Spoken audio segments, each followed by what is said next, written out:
the battle over mountaintop removal mining has been heating up, fueled in part by the EPA's holdup of several mining permits. And for months, state leaders have been calling for answers on how to make those permits acceptable. Today, they took the first step toward getting those answers. WSAZ Charleston's Callie Card is in our Charleston newsroom tonight. Callie, EPA officials were being drilled in Washington and right here at home.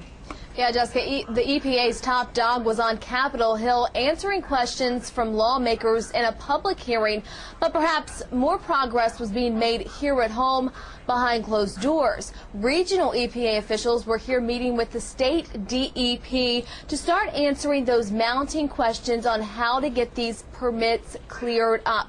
But the DEP secretary says now there is one more concern, so this issue is far from being cleared up.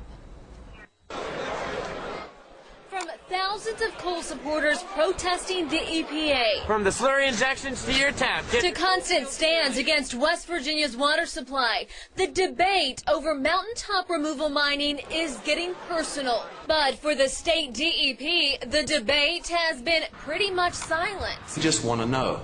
When we know, we might disagree. We might still do battle over some things. But we can't even debate it yet because we don't know. Unanswered questions about why the Environmental Protection Agency is holding up dozens of mining permits.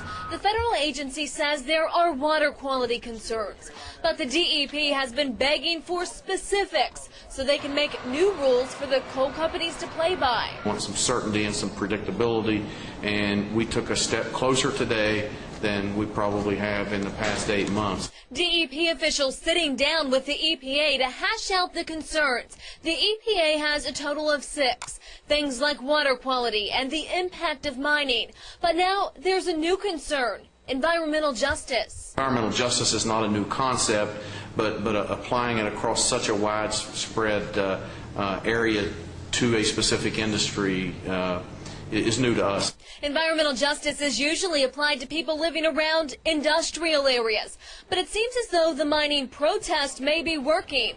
Randy Huffman says the EPA received a petition from some environmental groups claiming environmental injustice, and now it's on the list. We have coal mining literally within a few miles of where we're standing here today, and so we're not exactly sure how that's going to work. One more concern that has to be cleared up to get the permit backlog unclogged.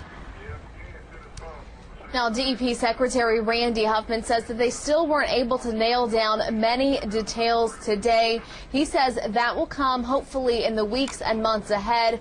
EPA officials will now go back and try to flesh out their concerns. Then, Jessica, they will meet once again with the state DEP early in December. And in Washington today, Callie, the head of the EPA, told lawmakers she's not trying to end coal mining. She said her fear is the long-term impact of mountaintop removal.